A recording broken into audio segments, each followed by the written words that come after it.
আচ্ছা, আপনি তো অন্ধ। এই মসজিদে না এসে আপনি তো বাসায় নামাজ আদায় করতে পারতেন।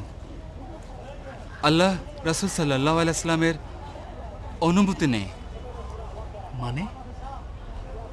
মানে শুনো, একদিন আমার মতো এক অন্ধ সাহাবী রাসূল সাল্লাল্লাহু আলাইহি ওয়াসাল্লামের কাছে আরজি পেশ করলেন, হুজুর, আমি তো অন্ধ, আমার এমন কেউ নেই যে আমার হাত ধরে মসজিদে নিয়ে আসবে।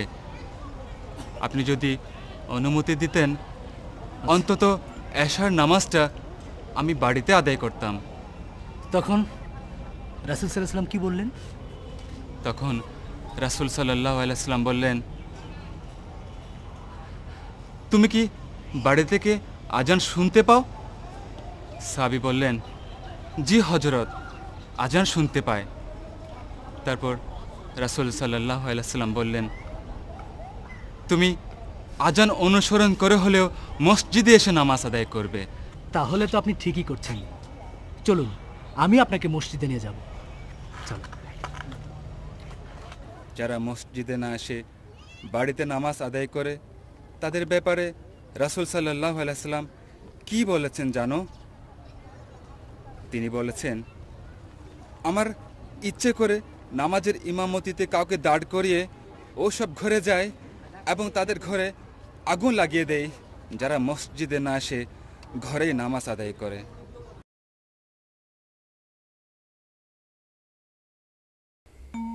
হ্যালো, ওয়ালাইকুম আসসালাম। সাজ্জাদ, কেমন আছিস বাবা? বৌমা ভালো আছে? হ্যাঁ হ্যাঁ, আমরা ভালো। হ্যাঁ, তোর আম্মাও ভালো আছে। না না, শাহেদের জন্য তুই একদম চিন্তা করিস না। শাহেদ এখন 5 ওয়াক্ত নামাজ পড়ে, মসজিদে যায়। আমি ওকে সাচ্চা মুসলমান হিসেবে তোর কাছে পাঠিয়ে দেবো। তুই গর্বিত হবি তোর ছেলের জন্য। হ্যাঁ হ্যাঁ, সব ঠিক আছে, তুই একদম চিন্তা করিস না।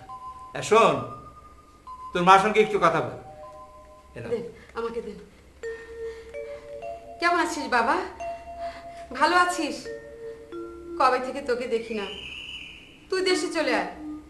না না, আমার একটু ভালো লাগে না তোকে ছাড়া। আর কতদিন থাকবি? হ্যাঁ হ্যাঁ, না না, সবাই ভালো আছে। ওর জন্য তুই চিন্তা করিস না। আচ্ছা আচ্ছা আচ্ছা, ঠিক আছে। আচ্ছা বাবা, রাখি। হলো তো ছেলের সঙ্গে কথা। ছেলে খুব খুশি, নামাজ টামাজ শিখেছে।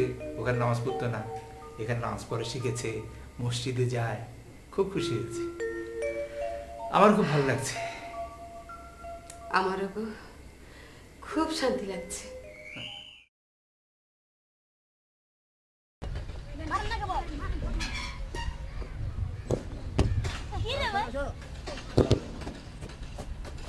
শয়তানের দলে দেখ না, নামাজ পড়তাছি।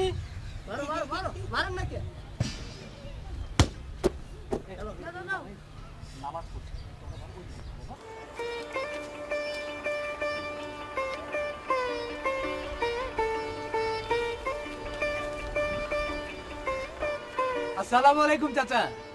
ওয়ালাইকুম আসসালাম। কেমন আছেন? ভালো আছি, তুমি ভালো আছো? চাচা, গতকাল দেখলাম আপনি মাঠের মধ্যে নামাজ পড়ছিলেন।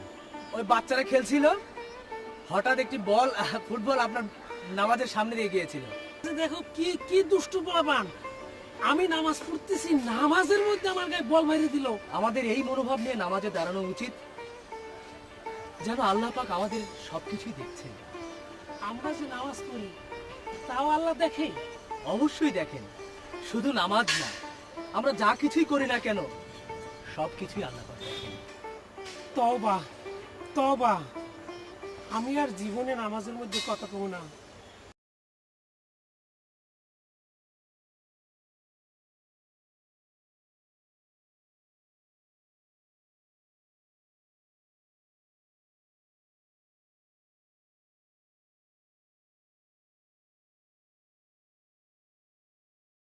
আসসালামু আলাইকুম। ওয়ালাইকুম সালাম।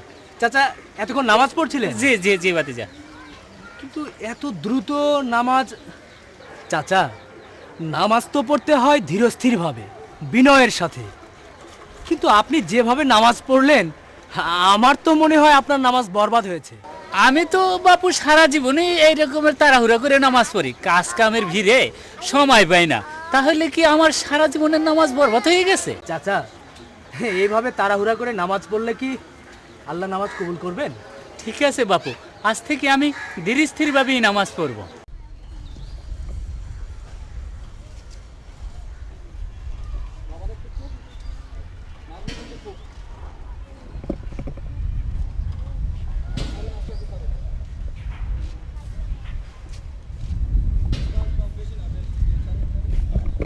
আসসালামু আলাইকুম। ওয়ালাইকুম আসসালাম। আপনি এত ধীর পায়ে মসজিদে যাচ্ছেন?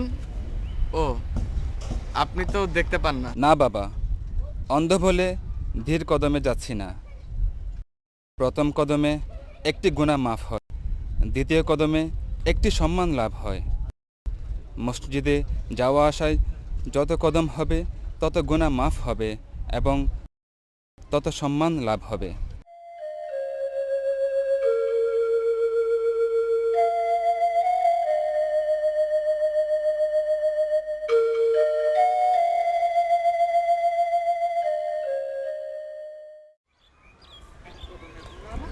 আর এক কদমে সম্মান, এক কদমে গুনাহ, আর এক কদমে সম্মান লাভ, এক কদমে গুনাহ, আর এক কদমে সম্মান লাভ, এক এই কদমে সাকিব! গুনাহ, আর এক কদমে। এই সাকিব! হ্যাঁ, কি হলো? তুই এসব কি বলছিস? বলছি এক কদমে গুনাহ মাফ, আর এক কদমে সম্মান লাভ। তার মানে? তার মানে হলো এই যে আমি প্রতিদিন মসজিদে যাচ্ছি, হ্যাঁ। প্রতি কদম হাঁটছি, প্রথম কদমে আমার একটি গুনাহ মাফ হচ্ছে, আর দ্বিতীয় কদমে আমার একটি সম্মান লাভ হচ্ছে। হ্যাঁ, আমিও তো গুনাহ করেছি। আমি যদি দিনে রাতে 5 বার মসজিদে গিয়ে নামাজ আদায় করতে পারি, তাহলে তো আমারও এক কদমে গুনাহ মাফ হবে আর এক কদমে সম্মান লাভ হবে।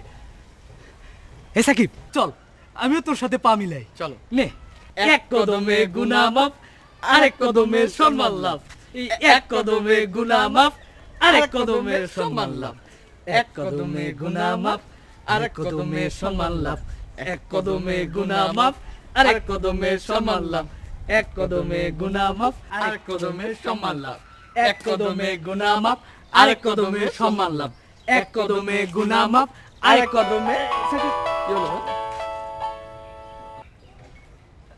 হ্যালো আব্বা, হ্যাঁ কেমন আছেন? হ্যাঁ হ্যাঁ, না আমি ভালো আছি। আমি নামাজে যাচ্ছি, সাথে সাকিবও আছে। হ্যাঁ, জামাতে নামাজ অনেক সব, এক কদমে গুনাহ মাফ আরেক কদমে সম্মান লাভ। হ্যাঁ হ্যাঁ, দাদা দাদিও খুব খুশি। তুমি খুশি হয়েছো? না না, আমার কোনো অসুবিধা হচ্ছে না। সাকিব আছে, দাদা আছে, দাদু আছে, সবাই আমার দেখাশোনা করছে। হ্যাঁ না, খুব ভালো লাগছে। হ্যাঁ, তুমি দাদুকে বলে দাও আমাকে যেদিন যেতে বলবে আমি ঠিক সেদিনই যাব। হ্যাঁ, তা ঠিক আছে, রাখি। Okay dad, by. সরি আব্বা, আল্লাহ হাফেজ। ভোরের শানাই নিদ মহলার আধার পুরে শুনছি আজান গগন তলে অতীত রাতের মিনার চোরে শুনছি আজান গগন তলে অতীত রাতের মিনার চোরে সরাই খানার যাত্রীরা কি বন্ধু জাগো উঠল হাকি সরাই খানার যাত্রীরা কি বন্ধু জাগো উঠল হাকি নীর ছেড়ে